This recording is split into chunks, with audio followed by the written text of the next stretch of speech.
Okay. As Hanuman lamented in this way, he suddenly observed several auspicious omens and concluded that the virtuous Sita could not have been harmed. Indeed, by the mercy of Rama, even I was not burnt by the fire, what to speak of his beloved consort. The purity of her character alone is sufficient to protect her.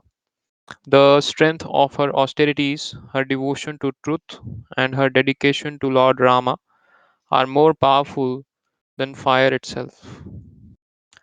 All along, the Siddhas, Charanas, and other celestial beings had been praising Hanuman for his heroic exploits. Now, to reassure Hanuman, they informed him that Sita was safe. Overjoyed and relieved, Hanuman rushed to where Sita was staying. Upon seeing her, he shed tears of happiness. Sita again pleaded, "Dear Hanuman, please remain here for just one day. I gain great relief from my burning grief by your association. Indeed, your return is uncertain, as is my survival, because of my intense unhappiness. I don't see how Rama, Lakshmana, and the monkeys will ever be able to cross the ocean. Regardless, you must urge them to come quickly and rescue me, for I do not feel to remain alive under these conditions." Hanuman tried to comfort Sita and he assured her of Rama's ability to rescue her. Having made up his mind to depart, Hanuman ascended the Arsita mountain. In his eagerness to see Rama after completing his mission, Hanuman began crushing the peaks of the mountain with his feet. Then, as Hanuman expanded his size, the mountain began to crumble. The Gandharvas and animals residing there began fleeing in fear. Indeed, as Hanuman took his mighty leap, the 30 yojana high mountain sank down until it was level with the earth. Sailing through the sky, Hanuman again touched Menaka mountain in a gesture of respect. Finally, as he approached the Mahendra mountain, Hanuman began roaring jubilantly while waving his tail, anxious to meet his monkey friends. When they heard Hanuman's roar, the monkeys waiting on the shore became eager to catch a glimpse of their hero. Jambavan told the others, "Judging from his exuberance, Hanuman has been successful in his mission." The monkeys began excitedly springing from tree to tree, mountain peak to mountain peak, waving their cloths. As Hanuman finally came into view, they stood up with folded hands to watch him descend upon Mahendra mountain. The monkeys gathered around Hanuman, shouting with delight, and presented him with fruits and roots.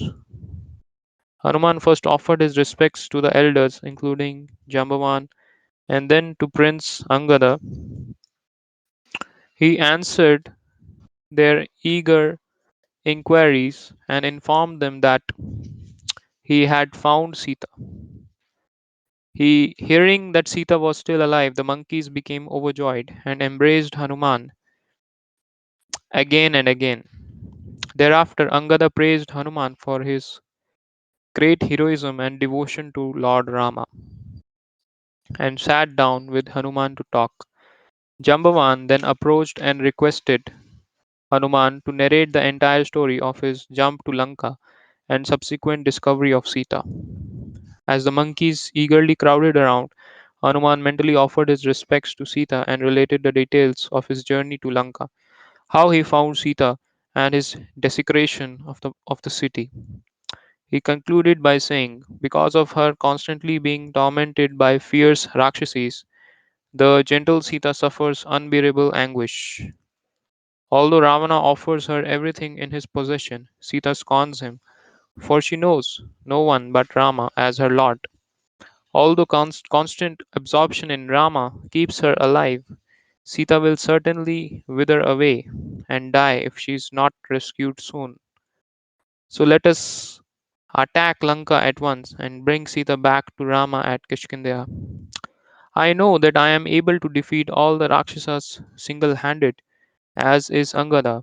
Think of how pleased Rama would be if we not only found Sita but rescued her too. Indeed, I could easily have brought Sita back here with me, but because I did not have your permission, I restrained myself. Angada then said, once out of respect for the Ashwini Kumaras, Lord Brahma blessed their sons, Mainda and Dvividha, that they would be incapable of being slain in battle. Because of this, these proud monkeys were able to defeat the entire army of the demigods and forcibly drank their nectar. I think they could easily conquer Ravana. Indeed, since they are here with us, I agree that we should attack Lanka and return to Rama only after rescuing Sita. Jambavan said, O Prince, your plan lacks wisdom. You have forgot that we were only ordered to find Sita and not to fight for her recovery. Even if we were successful, I think that Rama would be displeased, for he vowed before all the monkeys that he would kill Ravana and win back Sita. Angada, Hanuman, and the other monkeys accepted Jambavan's advice. Without further delay, they departed for Kishkinda. Along the way, the monkeys came to Madhuvana, a heavenly forest owned by Sugriva. Being eager to drink honey, they requested Angada to stop for a while. In that forest, the monkeys began to partake of fruits, and honey to their full satisfaction. Within a short time, they all became intoxicated. While laughing, dancing, and singing, they sported in a most boisterous manner, turning the nice garden into a shambles. At this, the superintendent of the grove, named Dadi Mukha, became very angry. When he came and told the monkeys to stop, they insulted him with harsh words. Then, trying to save the garden, Dadi Mukha began chastising some of the monkeys, pacifying others, and even striking some with his hands. Unfortunately, this infuriated the intoxicated monkeys. They jumped on Dadimukha and began kicking, biting, and scratching him. Indeed, Hanuman encouraged the monkeys, saying, enjoy yourselves as you please. I will check anyone who tries to stop you. Angada echoed this sentiment, and thus the monkeys fearlessly thrashed the guards and stripped the garden of all its edibles. Eventually, Dadimukha was set free, and the monkeys continued their drunken activities. Some of the monkeys lay down lazily, while others became insulting and boisterous. All the guards then approached Dadimukha, submitting their complaints about the monkeys' behavior. The superintendent assured them he would put a stop to their rampage. Dadimukha uprooted a huge tree, and the guards followed him by picking up huge boulders. As the guards approached, Hanuman and the other monkeys prepared to encounter them. Under the influence of intoxication, Angada grabbed Dharimukha, who happened to be his grand uncle, and after throwing him to the ground, began beating him mercilessly. Finally, when Dharimukha was let go, he took the guards with him to meet Sugriva, thinking the king would surely kill the monkeys for their misconduct. When Dharimukha thus arrived at Kishkindia and touched Sugriva's feet with his head, the king could see that he was highly agitated. Tadimukha then described the misbehavior of Angada and his followers. At this time, Rama and Lakshmana came by to see what was the matter, and Sugriva explained. Angada and his party are now at Madhuvana. From the description of their raucous behavior, it appears they have been successful in their mission. I am sure that Hanuman has found Sita. Otherwise, the monkeys would never dare act with such abandon. Hearing this, Rama and Lakshmana became enlivened. Likewise, Sugriva was overjoyed and told Dadimukha indirectly, your complaint conveys good news to me. Therefore, the mischief by the monkeys should be tolerated. Please return now to Madhuvana and tell Angada and the others that I want to see them immediately. Taking this order upon his head, Dadimukha sprang into the air. When he arrived at Madhuvana, he saw that the monkeys had become sober and were passing the honey from their bodies as urine. Dadimukha then approached Angada with sweet words, saying, "Please forgive me for trying to forbid you and your followers from enjoying the gardens. O Prince, your uncle was exceedingly pleased to learn of your arrival and wants you to return to Kashkindhya at once." Turning to his followers, Angada said, "I suggest we return to Kishkindhya without delay.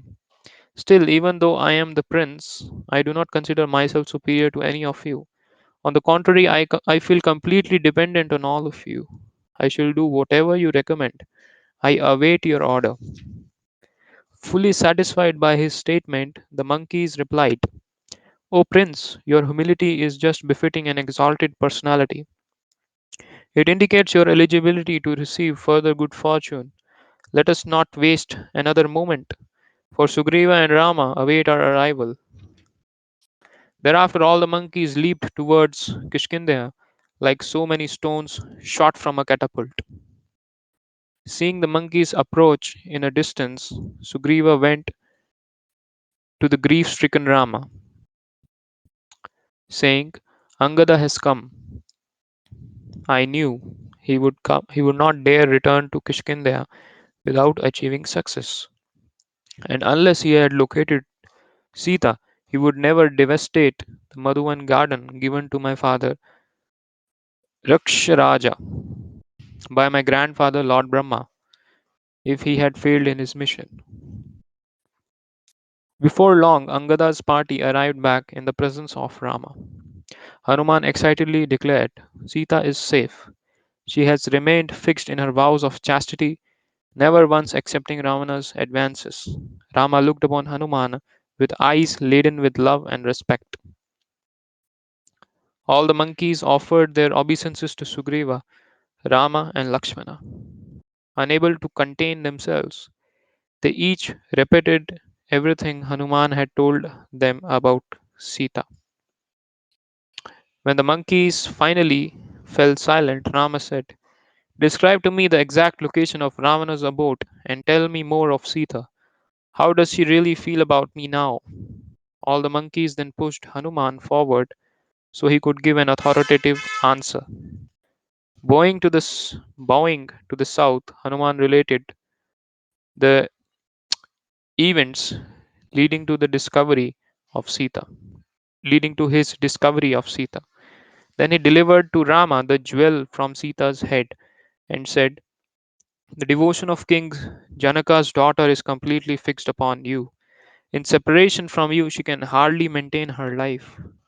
Hanuman then related Sita's messages, how Indra's son in the form of a crow had scratched her breasts, how Rama had decorated her face with red oxide, and how, due to being tortured by the Rakshasis, she would surely give up her life if he did not come to rescue her within 1 month. As he listed As he listened to Hanumana, Rama pressed Sita's jewel to his heart, and both he and Lakshmana shed incessant tears. Rama said, "This jewel was presented to Sita by her father at the time of her marriage. Long ago, King Indra gave the jewel to Maharaj Janaka after becoming pleased with the king's sacrificial performances. O Hanumana, I have become practically unconscious from intense grief. Therefore, please repeat the messages given by Sita, for they act just like cool water sprinkled upon my head." In reply, Hanumana narrated, "After Sita finished telling me the story of how you chastised Indra's son, Jayanta, she said, although Rama is unlimitedly powerful and unconquerable, he does not come here to rescue me.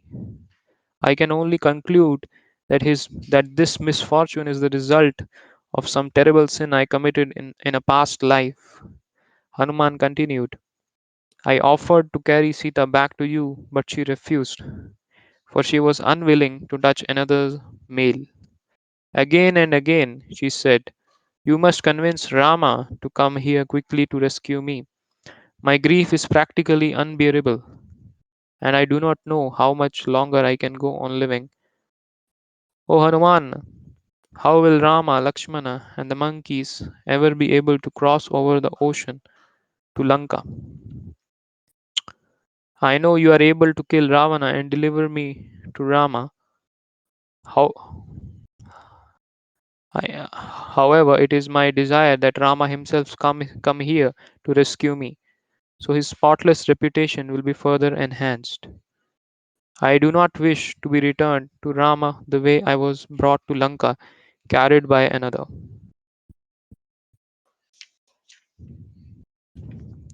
Hanuman concluded, I assured Sita that the monkeys were superior to me and could easily jump over the ocean to Lanka. I also told her that if necessary, I could carry you and Lakshmana on my back. In this way, I pacified Sita a little. However, considering her precarious condition, I urge you to quickly devise some means whereby we can all attack Lanka without further delay. Okay, so we are finished with Kishkindia Sundarkanda, and now we will be starting Yuddhakanda. Devotees, if they have any questions, they can post it in the questions tab. Krishna willing, and to the best of my ability, I'll try to answer them. Uh, I'll read for 5 minutes and then I'll request Prabhuji to read. Okay, Yuddhakanda. Rama was extremely pleased with Hanuman's extraordinary accomplishment. He praised Hanuman, saying, except for Garuda, no one else could do what you did. Of all servants, the best is he who accomplishes more than the duty entrusted by his master. A mediocre servant is he who, who never attempts to do more than what his master orders, even though he may be capable of doing more. Finally, the worst servant among the lowest of men is he who does not carry out the order of the master, even though qualified. Dear Hanuman, you have not only found Sita, but also comforted her with your words. You surveyed the entire city of Lanka, tested the strength of the great Rakshasa warriors, and struck fear into the heart of Ravana. Indeed, your service has saved my very life. Thus, it greatly pains me that I cannot reward you properly. Since I am living in exile without proper means, all I can offer in exchange for your service is my embrace. Saying this, Rama affectionately pressed Hanuman to his heart. Then Rama turned to Sugriva and said, we now know where Sita is, but how will the monkeys ever be able to cross the ocean? It suddenly appears to me that all our hopes and hard labor have been rendered useless. Falling silent, Rama became engrossed in thought. Sugriva replied, O my lord, you should cast off your grief just as an ungrateful person can easily give up kindness. For one who lacks enthusiasm, all activities become the cause of misery. For one whose mind is bewildered by grief, all endeavors end in failure. I take great delight in the prospect of fighting with the Rakshasas. I am convinced that the monkeys are equal to the task. Perhaps we could somehow build a bridge across the ocean. If the monkeys could only get to Lanka, I am sure they will emerge victorious. Looking to Hanuman, Rama said, utilizing my mystic power, I can easily cross the ocean or dry it up if I so desire. Therefore, please describe to me in detail the fortifications of Lanka and any other relevant information gathered in your foray. Hanuman eagerly replied, Lanka has four types of defenses. Their first defense is natural. The city is situated atop a high mountain, encircled by a river, and surrounded by dense forests. Then there are fortifications. High golden walls surround Lanka with four massive gates facing the four directions, each equipped with gigantic catapults. Surrounding the walls are wide moats filled with fierce alligators. Four drawbridges, which lead to the four gates, span these moats. When I set fire to Lanka, I broke all the drawbridges and tore down many sections of the wall. My dear Lord Rama, may I suggest that only the greatest warriors such as Angada, Dvivida, Mainada, Jambavan, Panasa, Neela, and myself jump over to Lanka. We can defeat Ravana without any need to worry about transporting the entire army of monkeys across the ocean. Rama replied, "It is my vow that I shall personally go to destroy Lanka." Turning to Sugriva, Rama said, "The sun is now at the meridian, and the auspicious time called Abhijit has arrived. This is the opportune time to begin a military campaign. Likewise, there is trembling in my right eyelid, indicating victory. Therefore, quickly assemble the monkeys so that we can begin our march to Lanka immediately." Lakshmana and Sugriva applauded Rama's initiative, and within moments, hordes of monkeys emerged from the caves and the wooded mountain slopes. Rama then ordered Nila, "I want you to march in front of the army. Take some of the monkeys with you and have them spread out in all directions, just in case enemy warriors are waiting to ambush us. Leave all weak monkeys behind, for the conquest we face is formidable." Hare Krishna. So I'll request Shiv Kumar Prabhu to kindly continue the session.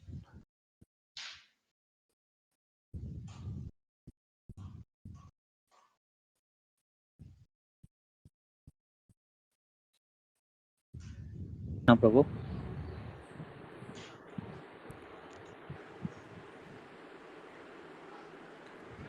Hare Krishna Prabhu, Dandot Pranams. Hare Krishna Prabhu. You can continue reading, Prabhu. Yes, Prabhu.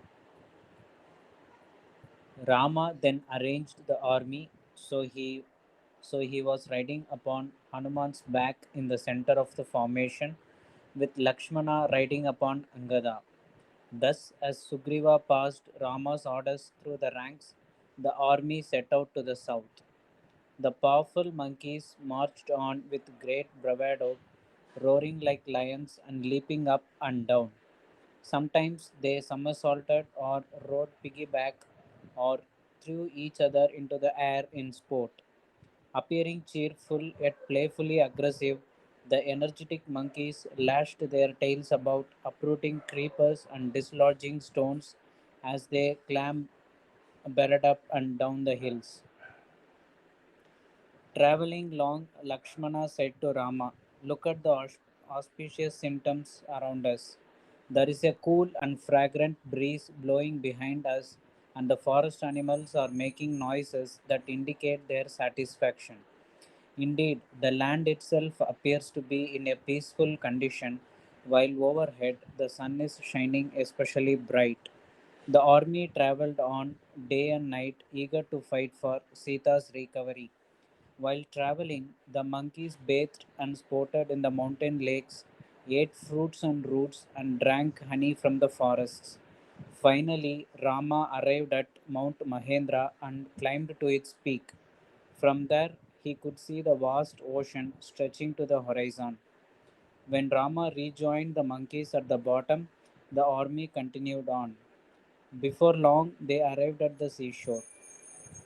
Rama told Sugriva, "We are now confronted with the problem of crossing over the ocean. How can we possibly cross? Let the monkeys set up their camp while we devise some means for reaching Lanka." As they busied themselves pitching camp, the monkey hordes appeared like a great brown sea agitated with tossing brown waves. The monkey leader gazed with wonder at the vast ocean, which is the refuge of demons going all the way down to the lowest planetary system. With wide open eyes, the army stared at the fathomless sea, infested with aquatic monsters like the 100 yojana long Timi fish and the Timingilas, which can swallow the Timis in a single gulp. The monkey heroes beheld the impassable expanse of wave heaving, wind whipped water with Lanka on the other side. While sitting at leisure, Rama said to Lakshmana, "It is said that grief disappears with the passage of time. However, my anguish in separation from Sita only increases with the passing of each day. O Lakshmana, my most painful thought is of how Sita allotted time is steadily slipping away. My heart burns with longing for the time when I shall kill Ravana and rescue her. Only then will I be able to cast off my grief for good, just as a person throws away his old worn out garment." As Rama vented his anguish before Lakshmana, the sun gradually set. After witnessing Hanuman's devastating prowess, Ravana called a meeting with all the leading Rakshasas. The Rakshasa king said, impenetrable Lanka has been ravaged. My palaces are in ruins and many of the best Rakshasa warriors are dead. According to authoritative opinion, the root cause of victory is good counsel. That is why I have called you all here. There are three classes of men in this world. Before acting, the wise person takes counsel of superiors and friends who have common interest. Then, according to their advice, he exerts himself to his fullest capacity while ultimately depending upon providence. The mediocre person thinks over a matter himself, considering things in the light of his own understanding, and then acts accordingly. The vilest of men are those who entirely give up faith in God and perform their actions whimsically without a sense of duty. Being unable to properly judge what is beneficial and what is harmful, such persons go ahead blindly saying, "I shall do it no matter what." Similarly, there are three types of advice. Good advice is given after an objective study of the problem and in alignment with religious principles. Mediocre advice is given after a heated discussion of the problem and places more emphasis upon self interest than religious principles. Bad advice is that which is given out of false pride or flattery and which does not properly take into consideration the ultimate consequences. I am convinced that very soon Rama will come to attack Lanka with an army of monkeys. His prowess was demonstrated at Janasthana. Thus, I have no doubt he will be able to cross the ocean without difficulty. My dear Rakshasas, all of you are very intelligent. I want your advice about what must be done for our welfare. Ignorant of Rama's strength and eager to please their master, the Rakshasas replied, "O king, why should you be afraid? You are powerful enough to defeat all your enemies single handed. Just remember how you defeated Kuvera, taking Lanka away from him. Remember how Mayadanava fearfully handed over his daughter Mandodari to you. Why should you even bother to worry? You can rest peacefully while your son Indrajit annihilates Rama and all the monkeys before they even cross the ocean." Previously, after defeating all the demigods, Indrajit arrested Indra, the king of heaven, keeping him captive at Lanka. Only at Lord Brahma's request was Indra allowed to go free and resume his heavenly post. Ravana's commander in chief Prahasta then said, "We have conquered the demigods, Danavas, Gandharvas, and Pishachas. Why should we be afraid of these mere mortals?" Hanuman was only able to exert his prowess because we were unwary, considering him to be a mere monkey. Another Rakshasa named Durmukha stood up and declared, "I will not allow this insult to go unavenged. wherever they may be, in heaven, on earth, or within the sea. I shall rid the world of every single monkey. Brandishing a club stained with flesh and blood, the Rakshasa Vajradamshtra shouted, "Who cares for fighting with a bunch of monkeys? It is Rama and Lakshmana whom I shall crush to death. O king, just give me the order." Another Rakshasa named Vajrahanu, as large as a hill, boasted, "O king, remain here and conduct your business as usual. Drink wine and make merry while I attend to Rama, Lakshmana, and their army of monkeys." Indeed, many of the Rakshasa heroes boasted of their prowess, assuring Ravana that they could conquer the enemy single handed. Brandishing their weapons, the agitated Rakshasas were poised for combat when Vibhishana politely restrained them. When they were seated, the pious Vibhishana said, "My dear elder brother, the wise have advised that violence should be resorted to only after other three tactics of conciliation, gifts, and dissension have failed. Even then, violence only succeeds against those who are evil, unwary, under siege by another enemy, or doomed by fate. Rama is supremely powerful and virtuous and eager for revenge. How can you hope to defeat him? Sita's abduction is the root cause of our present crisis. You should return her to Rama before his arrows destroy Lanka and all its inhabitants." After hearing Vibhishana's advice, Ravana dismissed the assembly and retired to his quarters. The next morning, Vibhishana came before Ravana as the Rakshasa king sat on his throne, listening to the Brahmanas offer prayers for his welfare. Seating himself nearby, Vibhishana said, "My dear elder brother, ever since you brought Sita to Lanka, many inauspicious omens have manifested. The sacrificial fire now gives off sparks and smoke, and snakes are frequently found inside the kitchen and sacrificial arenas. The offering made in sacrifice are sometimes full of ants, and swarms of crows perch atop the palaces. Vultures continuously hover over the city, and she jackals can be heard crying out ominously every morning and evening. This is all because of your sinful act of kidnapping Sita. O Ravana, the only atonement for you is to return her to Rama at once. I speak to you honestly, whereas your other ministers simply flatter you because they are afraid of incurring your displeasure." Because Ravana was overwhelmed by his desire to enjoy Sita, he became angry upon hearing his brother's sagacious advice. Nearly shouting, Ravana declared, "I do not fear Rama or anyone else. I shall never agree to return Sita under any circumstance.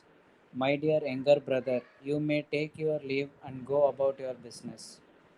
In the months since kidnapping Sita, Ravana had grown emaciated due to his unfulfilled passion for Sita.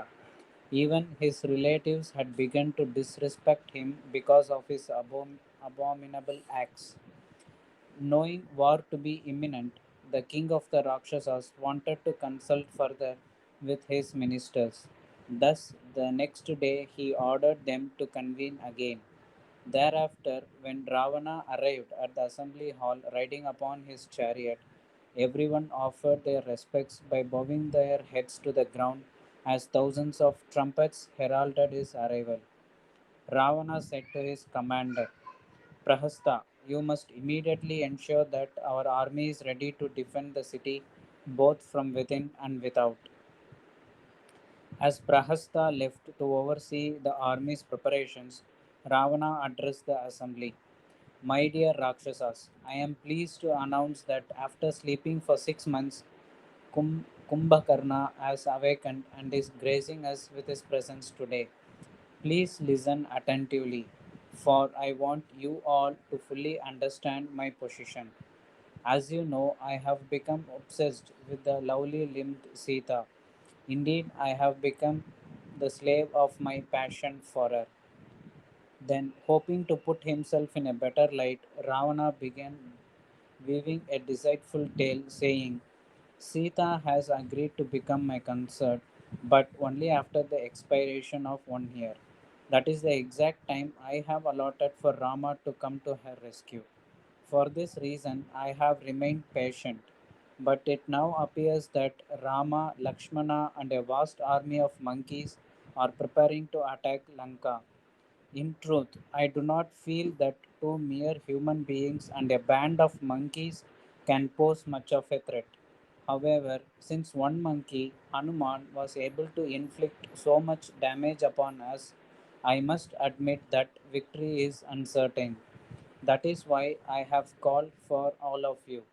I want you to advise me how I can kill Rama, thus keeping the lovely Sita for myself. Kumbhakarna then stood up and sharply replied, O foolish king, you should have consulted us when you planned to kidnap Sita instead of acting impulsively. That would have saved you from repenting later on. Regardless, you may give up your great anxiety, for I shall counteract your blunder by killing Rama and Lakshmana and devouring all the monkeys. Mahaparshva then spoke up, O king, why should one not taste the honey procured with great endeavor within the snake infested forest? You can forcibly enjoy Sita to your heart's content. Who can stop you? No one is as powerful as you are. You are free to do as you like without fear. Ravana replied, There is something in my past that I have always kept a secret. Since you have inquired, I will now disclose to you an incident that happened long ago. Once I happened to see an apsara of incomparable beauty named Kunjikasthali, who was on her way to offer her respects to the universal grandsire Lord Brahma. The sight of the Apsara inflamed me with the desire, and I forcibly seized and raped her. After gratifying myself, I released her, and she fled naked to the shelter of Lord Brahma. The grandsire became enraged when he learned what I had done and cursed me, saying, O wicked king of the Rakshasas, your head will split into 100 pieces if you ever try to rape another woman again. My dear Mahaparshva, it is in fear of this curse that I do not drag Sita to my bed by force. However, I am not afraid of Rama, for I know I am the most powerful created being in the universe. Rama is obviously ignorant of my prowess. Therefore, since he desires to attack me, I shall make short work of him. Vibhishana said, My dear Ravana, can't you see that Sita is just like a poisonous snake that you have willingly placed around your neck? Use your good intelligence and return Sita to Rama before she becomes the cause of Lanka's destruction and the annihilation of all the Rakshasas. I can assure you that there is no Rakshasa warrior who will be able to stand before Rama on the battlefield and live to tell about it. Prabhuji, should I continue? Um, Hare Krishna, Prabhu. I'll just confirm from Prabhuji if Okay. he can continue. Okay. Um, I think Krishna Keshav Prabhu can take over the mic.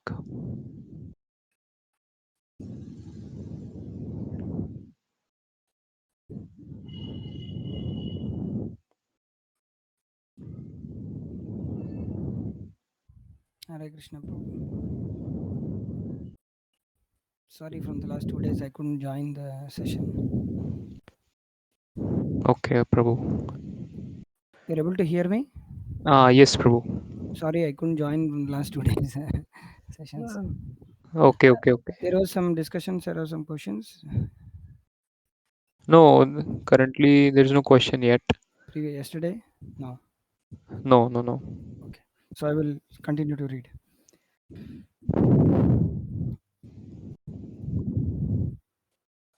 Prahasta then angrily asked, Why should we be afraid of a mere human being like Rama when we have nothing to fear even from the greatest demigods and demons? As Ravana's a well wisher, Vibhishana replied, Rama possesses unlimited and inconceivable potency on a level with Lord Vishnu himself.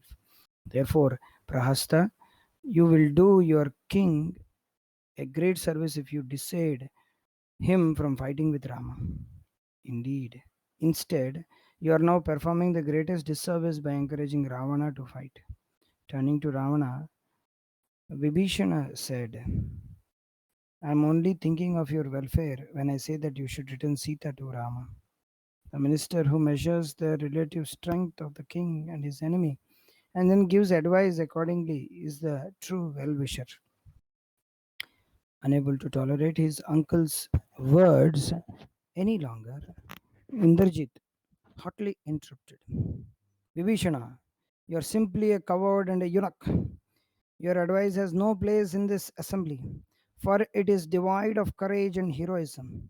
Previously, I dragged Indra and his carrier Airavata to the ground, causing all the demigods to flee in fear. It will be easy for me to kill two ordinary human beings like Rama and Lakshmana. Vibhishana harshly replied, you are but a mere boy because your intelligence is not developed. You cannot decide what is to be done and what is to be avoided. You are actually Ravana's enemy and not his son because you are dull headed, indiscriminate, uncultured, wicked. Rama should be given back to Rama. Sita should be given back to Rama along with generous gifts so that Rakshasas may continue to live peacefully. So, this is the result of being a demonic person. So, demonic persons are childish. You are mere boy. That is a childish personality. Uh, Here we can see the from each personality we can hear. So here Vibhishana is giving advice to Ravana, he is giving advice to Prahasta, he is giving advice to Indrajit. Everybody is giving advice, and when somebody speaks like as if he is going to conquer the whole world, and he is trying to explain him, you are simply childish because your intelligence is not. So what is the indication of becoming a demon is they act childishly, the intelligence is not developed, and they can't decide what is to be done and what is to be avoided, and they become enemies of themselves and to the people, and and they become dull-headed, indiscriminate, uncultured, and wicked. So this is the result of a demonic person who doesn't listen to the kind words of like Bibhishana. Vidura also explained all these things. Yudhishthir Maharaj couldn't hear before the war. After the war, he heard what is to begin. And all the people are died, and he became so depressed when he thought that, oh, I should have become made my brother a devotee. Then he would have become. Then he would have gone back home bhakti God. Instead of that, they became impersonalist, and he burned himself, and he went into impersonal Brahman. So we have to be very careful. Continuing to read.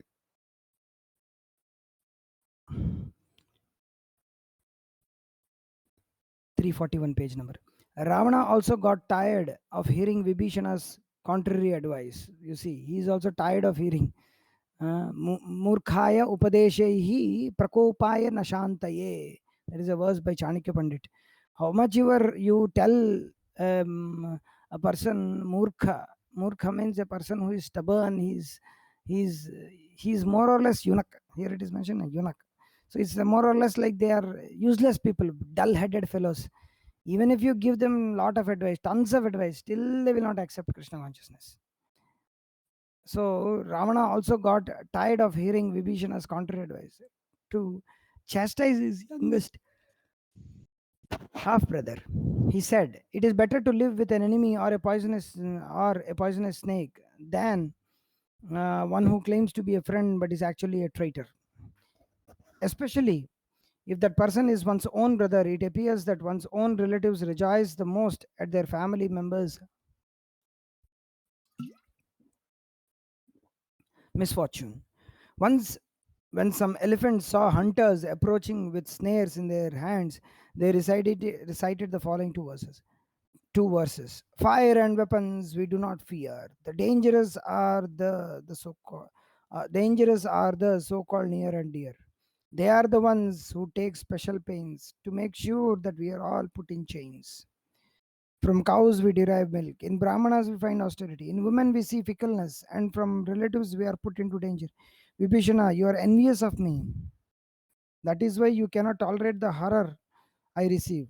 If anyone else had spoken as you did, I would have killed him at once.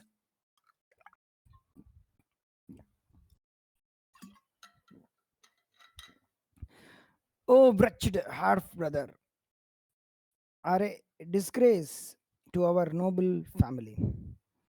Enraged by Ravana's rebuke, Vibhishana rose up with club in hand, along with four of his followers, and declared, O king, although you are my superior, I can no longer tolerate your words, for you have chosen to follow the path of your religion.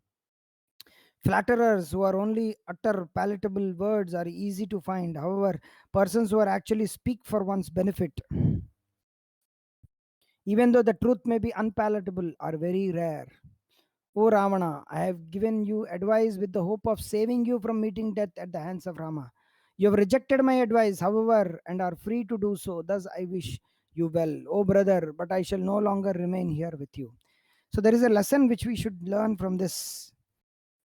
Flatterers who only utter palatable words are easy to find. So unnecessary praising anybody can do, but a person who finds faults within us and tries to change our life, they are very very rare. People think they take very humble position, they can't find faults, but the thing is that there are authorities. Guru, he sees faults every time. The commander who gives advice, who gives seva to us, he always sees faults. Otherwise they can't get the service done. That is his seva, to see faults, not just as a mere activity of finding faults. However, persons here, that finding fault also should be like a benefit for him. It is a curse in disguise. It's actually not a curse, but it is a disguised way of scolding him. Mm. Persons who are actually persons who actually speak for one's benefit. So there should be some person who should speak every day on our, who scolds us every day. Otherwise, we cannot become Krishna consciousness fully. So persons who actually speak for one's benefit, even though the truth is unpalatable, we should accept it. It is because it is for our own benefit, are very very rare. O Ravana, I have only given you advice with the hope of saving you from meeting death at the hands of Rama. You have rejected my advice, however, are free to do so. Thus, I wish you well, O brother, but I shall no longer remain here with you. Vibhishana and his followers departed and then within 1 hour reached Rama's camp. When the monkeys saw Vibhishana hovering overhead, like a peak of Mountain Meru illuminated with lighting, Sugriva told Hanuman, Take care, this Rakshasa must have come here to kill us. All the monkeys began picking up rocks and uprooting trees, awaiting Sugriva's instruction. Vibhishana announced, O king of the monkeys, I am the youngest half brother of Ravana. As a former minister to Ravana, I advised him repeatedly to return Sita or Rama. However, being rebuked by Ravana with harsh words, I have felt my home, wife, and children to take shelter at the lotus feet of Rama. Please go and tell him of my intentions. Sugriva went to Rama and said, One of the enemy Rakshasas has one of the enemy Rakshasas has arrived. Although he says that he has deserted Ravana, he could be he cannot be trusted. Indeed, one can never place any trust in a Rakshasa. He must be a spy. If we believe in him, then when we least expect it, he may do us great injury. I suggest that he be killed immediately. Rama, however, went to the other monkeys headed by Hanuman and asking their opinions. Monkeys replied, Dear Lord Rama, you are the knower of everything, therefore, we can understand that you are inquiring from us just to honor us. Angada then suggested, if the presence of this Rakshasa can give us an an advantage, he should be accepted with great caution.